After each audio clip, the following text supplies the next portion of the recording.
തിരുവനന്തപുരം കഴക്കൂട്ടത്ത് കുടിവെള്ള പൈപ്പ് പൊട്ടി കെ.സി.ബി ട്രാൻസ്ഫോമർ റോഡിലേക്ക് വീണു.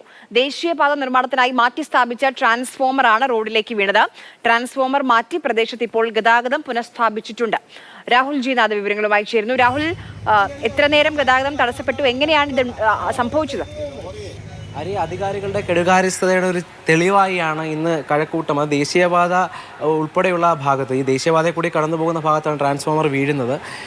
നമുക്കറിയാം, ദേശീയപാത നിർമ്മാണം നടക്കുകയാണ്. അതിൻ്റെ ഭാഗമായി മാറ്റി സ്ഥാപിക്കപ്പെട്ട ഒരു ട്രാൻസ്ഫോമർ താൽക്കാലികമായ ഒരു സ്ഥലത്ത് വെക്കുന്നു. അത് വെച്ചത് ഒട്ടും ഉറപ്പില്ലാത്ത മണ്ണിലാണ്. അങ്ങനെ ഒരു പൈപ്പ് പൊട്ടുന്നത് CRPF പള്ളിപ്പുറത്തെ CRPF ക്യാമ്പിലേക്ക് പോകുന്ന 2 പൈപ്പ് പൊട്ടുകയും ആ വെള്ളം മൂലം ഈ ട്രാൻസ്ഫോമർ നിന്ന സ്ഥലത്തെ മണ്ണൊലിച്ചു പോവുകയാണ്. ട്രാൻസ്ഫോമർ റോഡിലേക്ക് വീഴുകയാണ് ചെയ്തത്.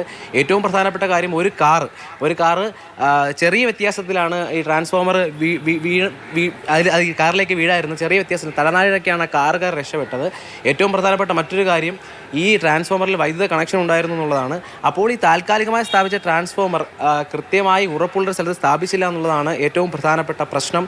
അതുകൂടാതെ 2 മണിക്കൂറോളം ഗതാഗത തടസ്സമുണ്ടായി. രാവിലെ 8:30 സംഭവിച്ചെങ്കിൽ 2 മണിക്കൂറോളം ഈ ആളുകൾ വൈകിയാണ് നടപടി എടുക്കാൻ അധികൃതർ എത്തിയത്. അതുകൂടാതെ അതിനും കുറേ ശേഷമാണ് ഗതാഗതം പുനഃസ്ഥാപിക്കാനായത്. ഗതാഗതം പുനഃസ്ഥാപിച്ചെങ്കിൽ പോലും ഇത്തരം നടപടികൾ ഉണ്ടാക്കുന്ന അപകടങ്ങൾ അത് എന്താ പറയുക, അത് മറികടക്കാനുള്ള ഒരു ചിന്തയും അല്ലെങ്കിൽ അത്തരത്തിലുള്ള വിവരങ്ങൾ നൽകിയത്.